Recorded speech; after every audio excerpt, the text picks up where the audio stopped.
উরুগুয়ের লেখক এদুয়ার্দো গ্যালেয়ানো।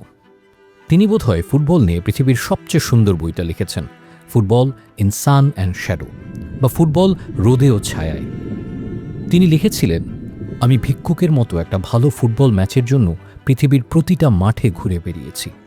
যখন ভালো গোল হয় আমি ঈশ্বরকে ধন্যবাদ দিই, এবং আমি তখন থোড়াই কেয়ার করি যে কোন দল বা কোন দেশ খেলছে।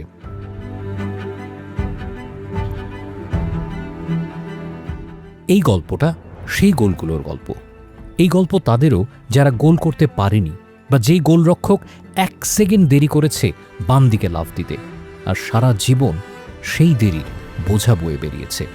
যে ফরওয়ার্ডের দুর্দান্ত শটটা পোস্টের কোণ ঘেঁষে চলে গেছে, হয়তো মাত্র কয়েক সেন্টিমিটার দূরত্ব, আর সেই দূরত্বটাই তার জীবন মরণের দূরত্ব হয়ে থেকে গেছে। তাদের সংখ্যাটাই বোধহয় বেশি।